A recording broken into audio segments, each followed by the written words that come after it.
Good morning. It's a happy Saturday here in April. Hope you are all having the good beginning to your weekend.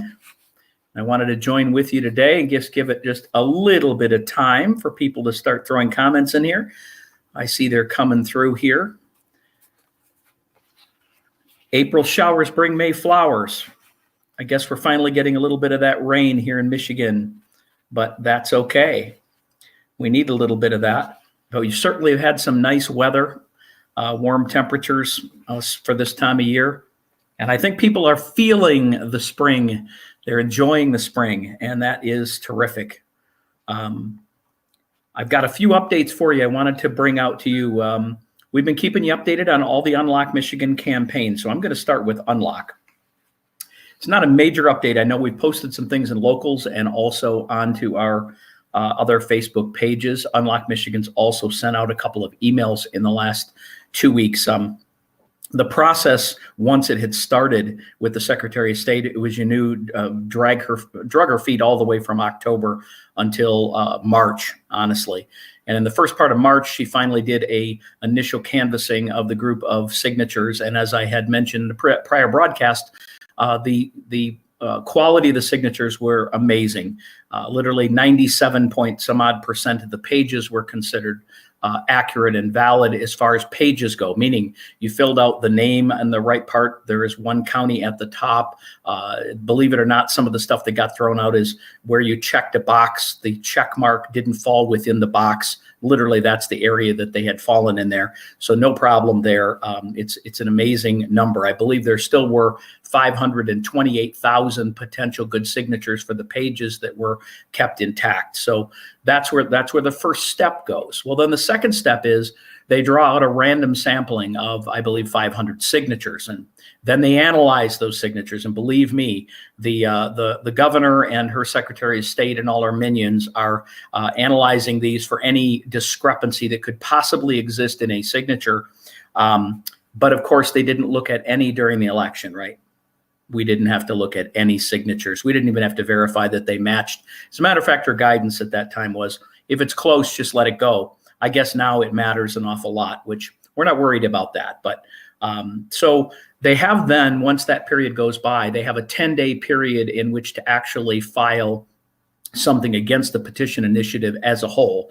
And we knew, of course, that the Keep Michigan Safe, I always love these names that they create. It's like the saving lives of our governor, the Keep Michigan Safe. I mean, that sounds good. They've got the picture of the guy in his mask. That's their little logo. But this Keep Michigan Safe, that's all they're trying to do. Of course, it is big PAC money, major PAC money, this so-called dark money that they throw out from when the Unlock Michigan campaign was going on. Do you remember that? Oh, yeah. Well, they don't worry about dark money. This is the same organization that had created the letter to the UAW during the time that we were doing the campaign, that told the UAW people not to sign the petition and to cause problems, show up at events, basically, and cause issues and problems. They were really caring about keeping Michigan safe at that time. They also were raising tons of money for the governor. So they actually were saying the Republican legislature is doing a back around, and they're going to run around and try and take away the power from the governor at a time of a pandemic. Well, you are darn right we were trying to take the power of the governor away, and that continues to this day. I guess the people that keep Michigan safe would just as soon keep us locked down as long as possible. So at the end of the 10-day period that fell yesterday, literally on close to the last minute that they had, they ended up sending in a request. I'm just going to read a little bits of it here. Keep Michigan Safe filed a broad challenge today to the Unlock Michigan Petition initiative that seeks to repeal the 1945 law that Governor Gretchen Whitmer used to keep Michigan under a state of emergency much of last year. The filing by a group, they call it a group, we're going to call it, again, a completely hack pack that is Keep Michigan Safe, came hours before the Bureau of Election deadline. Officials with Keep Michigan Safe alleged that illegal conduct occurred by vendors hired by circulating petitions. Now, you remember those handful of people that were staged, the guy who was videotaped, the woman who turned out to be a lawyer that worked for none other than a government administration the Secretary of State's office had done work for, and she presented herself as something, falsified her own name and signatures in order to videotape that. That's, I guess, what they're talking about. It's no different than it was last summer. Lawyers for the group said a Republican member of the Board of Canvassers also should recuse himself from the decision to certify the petition, given his role as an executive director for the Michigan Freedom Fund. So I guess if you are a conservative in any way, shape, or form, you can't serve on a board, you can't serve in an advisory, only if you are a far leftist. If you are a socialist, if you come from Washington, D.C., and you were a lawyer, and now we're going to Gordon. Okay, we're gonna skip that. Another complaint was over the wording of the petition itself. Now, I'm going to talk about this in a second, but which the group said does not conform with Michigan election law and should therefore, the entire thing should be rejected. This same thing was brought up right after they had already gotten the canvassers 4-0 to agree with the language. Remember, the language is one sentence on the petition. One sentence. It was passed 4-0 by the Board of Canvassers, and then this group paid, again, their lawyers from Keep Michigan Safe, Mark Brewer is his name, paid them to create a lawsuit, filed it to have it overturned from the Board of Canvassers, and the Supreme Court itself ruled that they didn't have any standing on that. It was thrown out. Bureau of Elections Board of Canvassers have already denied pausing the review while an investigation is ongoing at the Department of Attorney General. So now I'm going to just read to you, because the Unlock campaign gave a couple of responses yesterday. The first one said the opposition to the Unlock Michigan campaign is now fully transitioned from Keep Michigan Safe to Keep Michigan's courts busy with a frivolous objections they raised today, including one already swatted away by the Michigan Supreme Court earlier. Lost amidst this legal jazz hands is that they've all but conceded that we have filed sufficient signatures to qualify the Unlock Michigan initiative and to put it before the legislature for enactment. Today's exercise of throwing spaghetti against the wall in hopes that something sticks is a waste of everyone except for Mark Brewer's billable hours. Our tens of thousands of Unlock Michigan volunteers can be very proud of the record they've set, collecting more than 500,000 signatures in just 80 days with an astonishing high record of quality. They did the job well. Now it's up to the Board of Canvassers to do its job and for the Michigan House and Senate to finish the job. Continues on a little bit later. This was just some additional stuff that gave us the deadlines that are coming up now. Unlock Michigan's opposition filed the frivolous set of challenges to the petition to the Bureau of Elections. It even included complaints, again, that were already rejected by the Supreme Court. We expect the opposition to continue to lodge frivolous objections up until the Board of Canvassers meeting, which is on April the 22nd. So you can mark that down. By the end of the day, we submitted far in excess of number of signatures required, and the next step would be enactment by the legislature. So the update there is none of this is surprising. Only thing that's surprising is when you do the kind of work that you all did, when tens of thousands of citizens of Michigan actually do the hard work and do it correctly and get the forms filled out properly and sign the petitions properly. All they have to do at this point is know that literally, and you can know, 1 out of every 3 of those signatures could be bad, and we would still have enough. At over 500,000, we only need 340. So they've got to try and do some other legal maneuverings in order to put a halt to this, because they don't care about the rule of law. They don't care about what you think. They don't care about the hard work that citizens did. All they care about is maintaining and controlling, maintaining the power for this governor and controlling everything, including you, your businesses, your lives, and of course, the media are complicit in the whole thing. So I'll leave that there. The second item that we have, and I did post this, by the way, including those comments on our locals. If you haven't joined locals, all you have to do is go to our website, standupmichigan.com. And once you go there, you will see that, and I'm going to go ahead and pop that little banner up here while we're there. Okay, go to standupmichigan.com, sign up for our emails, and you will also see a link to sign up for Locals, which is our off-platform social media group. We have over 8,000 and climbing on there. We put everything censor-free on there, so everybody can post what they want. It is very much like a group. It is a group, pretty much, and that is everyone that is there are all Stand Up Michigan followers. You can post what you want. We don't censor virtually anything except for the obvious, but otherwise, that's an option for you, and I'd like you to go there and do that. The other thing I want to bring up, or two more, is going to be that we did create a new Facebook group, or page. I want to get all this mixed up. Facebook page. It started just yesterday, and there are over 1,000 people that have already joined or liked and followed, as it is in a page. Again, we created this page because we are transitioning into Stand Up Michigan into Stand Up Counties. I know you've heard about this. Many of you have signed up from this. And if you've signed up under the Stand Up Counties link for your email, the reason it's necessary for you to do that, and again, you go to a website to do it, excuse me, is that once you sign up, you'll be identified by your county. You will then get emails specific to your county or your region. You might get a statewide or nationwide kind of overview of an email also. But when you have emails specific to events or that are coming up in your county, or meetings that are coming up for Stand Up Michigan, say Antrim County, we're going to talk about that in a second, then you will get specific emails, and you won't have to get 50 or 60 emails because nobody wants to get those. So you'll just get them based on your county or your region. And so what we've done is we've realized that even though you can go to the website and there will be an interactive calendar, there's a link for Stand Up Counties at the top of the website. That will eventually have a complete drop down. We're just going to be populating it as we set up leadership within the Stand Up Counties areas.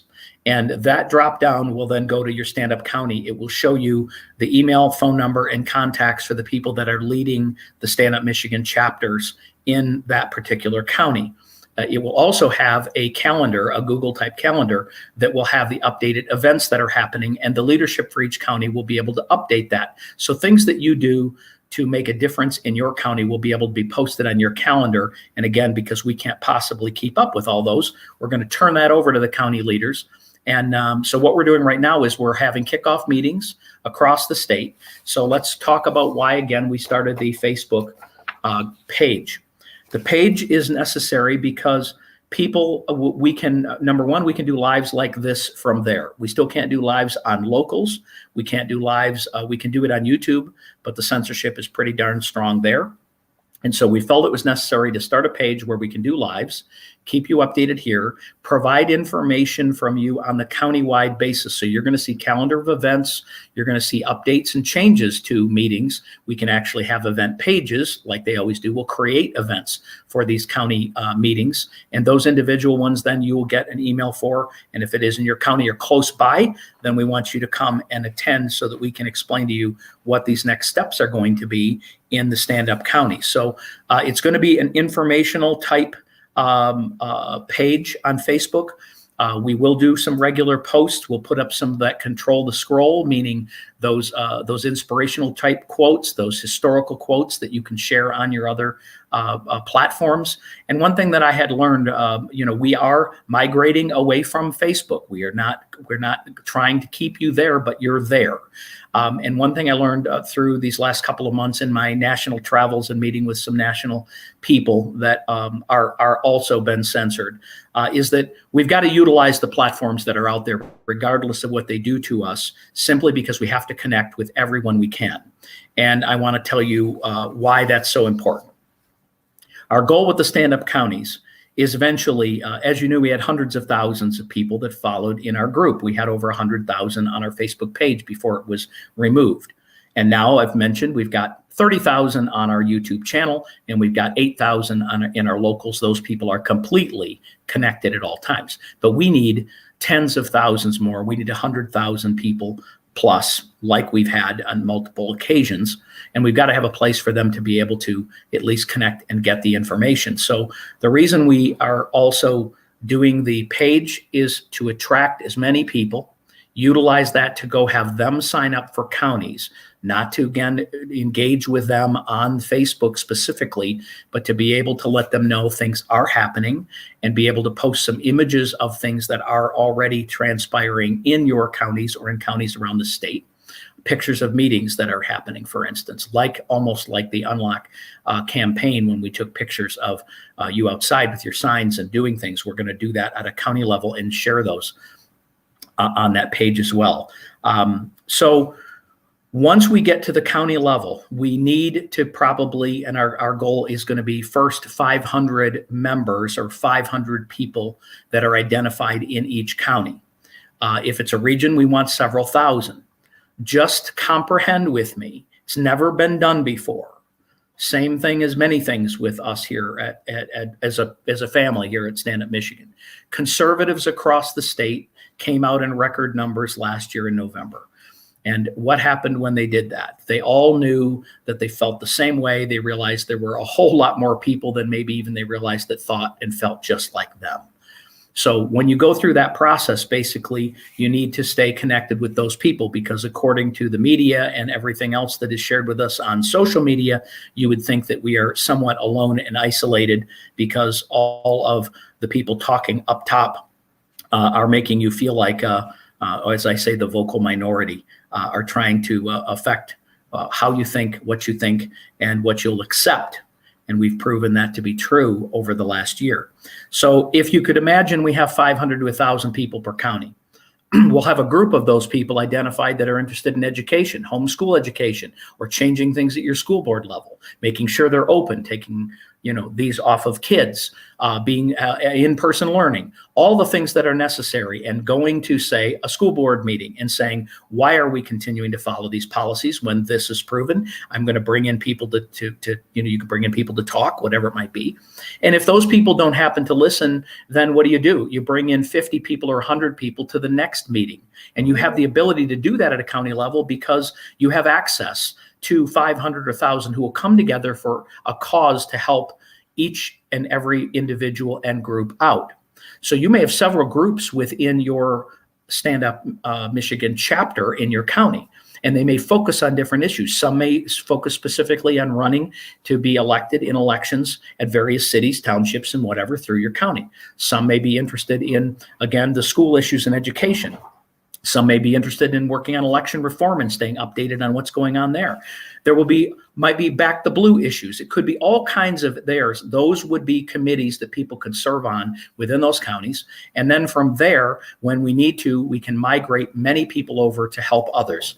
Think of it as a sports team. And I thought of it this when we were at Marlena's and did the press conference. When you looked around, hundreds of people, but you saw literally we saw hundreds of people when there were 1,000 people there that had Stand Up Michigan shirts and hats on and whatever. And it kind of gives you the feeling of, I'm going to the game, I'm going to be activated. Where's my jersey? Where's my shirt? That's it. I feel like I'm a part of it when I wear this. And as you know, those of you that worn it, you get honks of the horn and thumbs up in the grocery store or wherever you might be.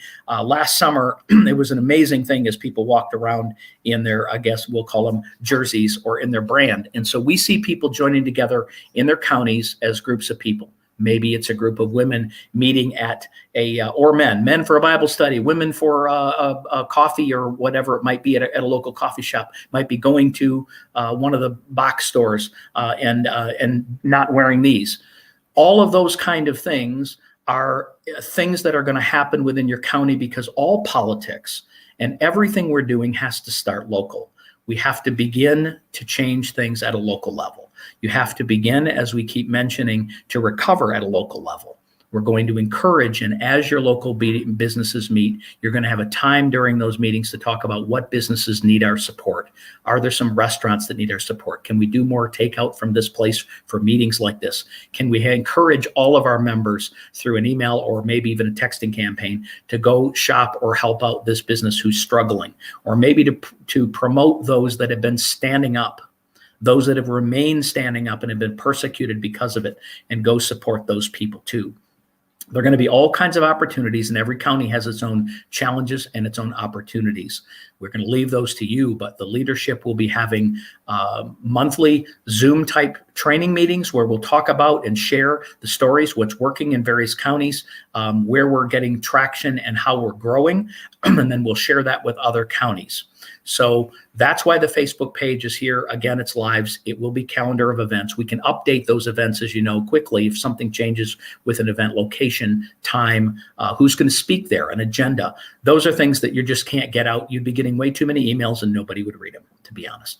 So that's something that we have to do. So if you haven't signed up for Stand Up Counties, you have to go to the website, standupmichigan.com. And from there, click that back on here. And you can sign up again for the Stand Up Counties version. And the reason we do is we identify you then by county. Okay. Very soon you'll be seeing a calendar on the top of locals and in this page. You'll also notice there already is a map of Michigan that identifies what region you're in. And so we will be encouraging groups by region to show up for regional type events. If someone is holding an event for, open up the schools, whatever it might be, and it happens to be in a certain county, we're certainly going to put that out overall, but we're going to get a hold of everyone in that region and encourage you to show up. We're also working with many other grassroots organizations around Michigan and the leadership with those to make sure that we get our information out to those people and that we encourage them, because we all have to be on the same team. I'm not saying we have to agree on everything or our focus, but when it comes together, the left and the other side always are staying together. We have to come together because it is the only way that we are going to accomplish real change. So today there is an event called Unmasked Livingston County. It's a rally in protest of our kids being forced to wear masks in schools. That event is happening in Livingston County today. I'm mentioning that has been posted throughout many places in social media. There's lots of speakers that are going to be there. Tomorrow evening, Sunday, is the Chippewa County, yes, Chippewa County kickoff meeting. Tammy is going to be driving all the way up there. We're going to have some gubernatorial candidates. Trucker Randy's going to be there. Ryan Kelly's going to be there. State Representative John DeMoose is going to be there. That's a kickoff in Chippewa County tomorrow evening. 1 week from today, on the 17th of April, is called the Mid-East. And once you look at that map, you'll know that is going to be around that Genesee County area, but that's going to be like 5 counties there. We're going to be having a kickoff regional meeting. I will be there. Tammy will be there. Pastor Jason's going to be there. Our whole team will be at that particular kickoff. It will be at Emmanuel Baptist Church in Corunna, Michigan. That has been posted, but it will be put up as an event on this Facebook page and also a link from our website. We'll send you an email with that as well. And if you're already signed up for the emails, you got some of this notification information already. So the new page again is called Stand Up We the People. I see some people are posting that in here, so I'm going to just click on this again. So again, it is called Stand Up We the People. What we need you to do there is we need you to like and follow and then click on the number of people you see there that are already joined or your friends that are there. And then you'll see invite friends. Click on that and invite all of your like-minded friends, all of those people that you know support where we are or support your own community for that matter, because we're going to be activating each group and individual, and then together we're going to instill change in each and every community. We're going to do positive things in our community so that when we show up and complain, we're not just a group of complainers. We're people that have also helped your downtown businesses. We've helped with whatever area and efforts that you might get involved in at your county level. So that is something that is going to be a great situation there. So finally, and I don't mean to end this on a downer note, whatever. So make sure, again, like, follow, and invite all of your friends. We want this number to begin to get up into that 10 and 20,000 very shortly. It can grow quickly because all we need is these 1,000 people that are already on here today to invite 20 friends. And what do we have? 20,000. We need that because then they will sign up for the counties and those numbers will grow to the 500 to 1,000 people per county in a matter of weeks. And that's what we want to do. We can only have so many meetings and attend so many, but you're going to be able to do some kickoffs on your own and get things rolling. A lot of the county meetings are already groups that were coming together, talking about things, and are now just falling under the umbrella, the brand, the jersey, whatever you want to call it, of the Stand Up Michigan umbrella. So we all know about the governor, and I'm not going to talk a lot about her because we know how ridiculous that it is. And so, but I just wanted to touch on it because I'm going to be done here in the next 5 minutes. We basically know that last summer, as we looked into spring, as we looked into April, we had flattened the curve. The hospitals were emptying. There was virtually nobody that was sick, and it was all turned from deaths and hospitalizations to just cases, right? But in April and May, she continued the lockdowns. November, before we ever got into a situation where we were having major cases and whatever, it was all in anticipation. We needed to do a 2 or 3 week pause, shut down everything again, shut down the restaurants, shut down many of businesses in various communities, didn't have the schools operating in most cases, and did all of that for this so-called pause, which everyone knew wasn't going to be a 2 week pause, which became a 3 week pause, which became several months, as you all know. All of that was before we ever had a big spike in so-called cases or hospitalizations. And now we move forward to yesterday, and she comes on again, attempting to believe how stupid we must all be in believing now that she's going to just make recommendations, and it's up to you to follow these recommendations. And when you look at these contact tracing issues with schools or restaurants or whatever, it's all a bunch of crap. Literally. I'm not saying that the virus isn't out there. The virus is out there. But when you talk about the tens of thousands of restaurants and whatever, and they talk about 81 groups or cases, and they talk about schools getting it, and my answer to that is, again, how many kids are we talking about that are sick? They're throwing out these numbers about the elderly being vaccinated and what percentage of the population, and we need more vaccinations or more shots. Look, it's all up to you what you do in those cases. What I'm saying to you is that the people that are 40 and under who have the most side effects, the people who are kids, are simply not getting sick. They're not getting sick when they get the virus. Some of them, most of them are asymptomatic at best. And especially we talked about this idea of kids in sports, and let's do another pause for 2 weeks for spring sports. They're outside, for God's sakes. They're running track. They're playing baseball and softball or what. This is the most ridiculous suggestion you could possibly have, because we've learned so much more in the last year about where this actually is contacted and spread around. And it's going to happen when you're locked up in your house, not when you're outside. They've known that for I can't tell you how long now. But again, it's all about control. And this is a test. Trust me, this is a test. Will you follow when you're not even mandated? Now, we all know the mandates were ridiculous, illegal in most cases. And yet, 80 to 90% of Michigan followed all the illegal mandates that were provided by the governor and then now her health department. So my question to you is, now it is a suggestion, but it does give cover to the unions and the places that are asking for ways and reasons to not be in person, or ask for reasons and cover for them to basically be able to go back into their little cocoon, or those individuals who say, hey, the governor says we should do X, I don't want to come to work. That's kind of where we're at with all of this. And we're going to see exactly how many follow these so-called rules and guidelines. They're already following them, the social distancing, all of these other requirements and suggestions that they have are there. But this is the way it should have been from the beginning. These are the suggestions. Why are we not comparing ourselves to Florida and Texas and all the other states that have been opened who are not at the top of these case lists? Why are we not comparing ourselves to those who have no capacity limits, who are now having full baseball stadiums like in Texas, or having no issues? These have been literally banned by state governments from being mandated or having any teeth to any of those things.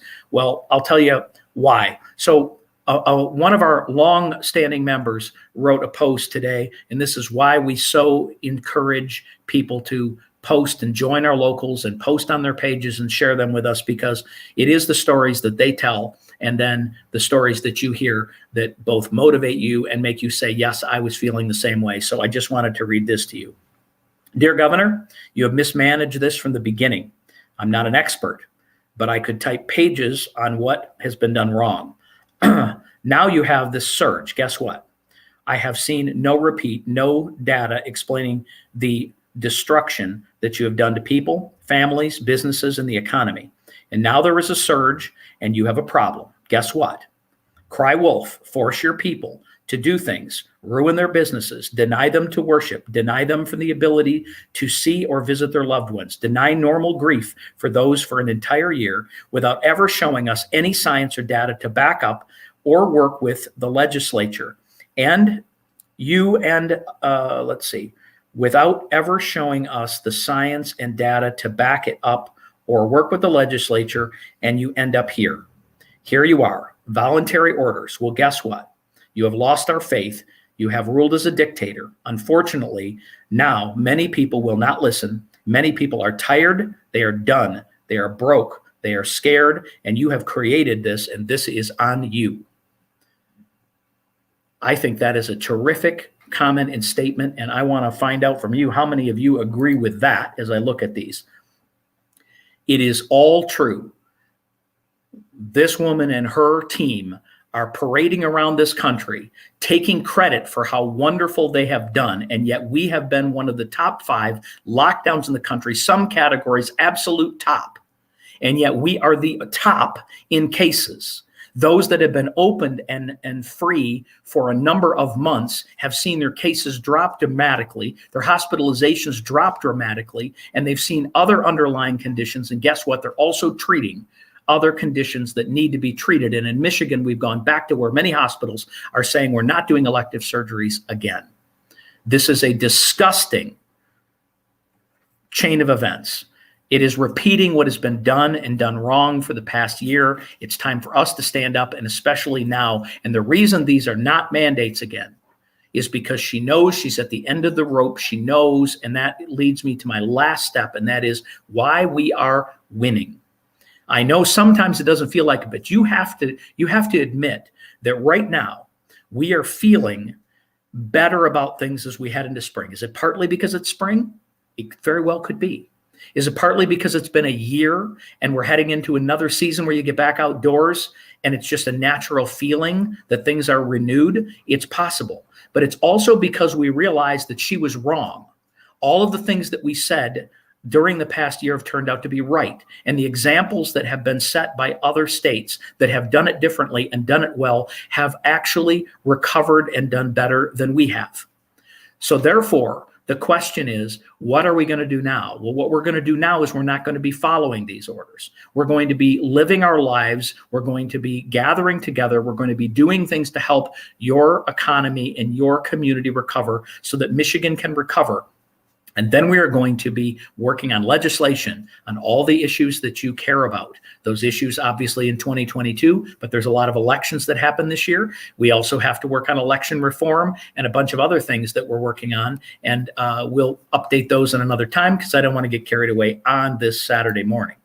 But I wanted to give you these updates. So Unlock Michigan's moving along just fine. Nothing new to see here. The new Facebook page, we need you to go there, stand up, we the people.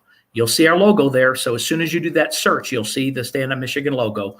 Click on there, go to where you can invite your friends and invite all of your friends or all your friends you know that are like-minded and have them like and follow the Facebook page so that they can stay updated with both our calendar of events in your area and also onto our live broadcasts, which you can click on there and get a notification like this one.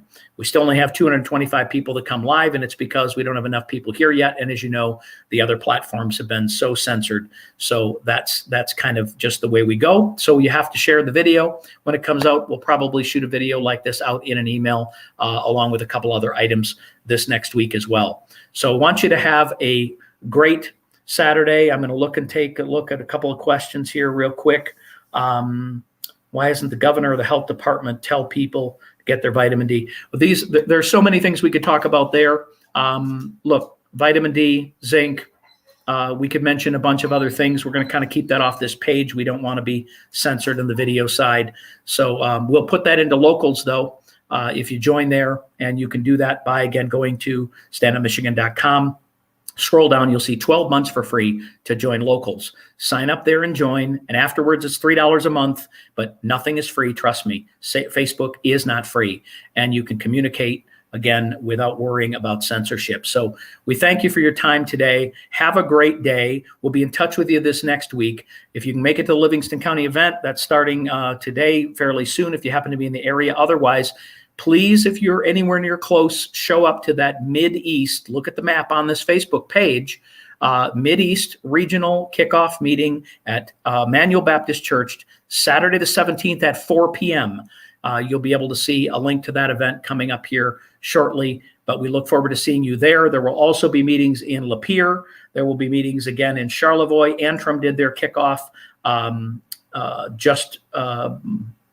this last Thursday evening. So there are kickoffs and there's more coming. Oakland County, Ottawa County, the end of the month will also be kicking off, and Kent County is coming too. So there's going to be lots and lots of meetings coming, and you can stay up to date with those. Look at the map and see it, and have a great day. And we will talk to you this next week. Enjoy your Saturday.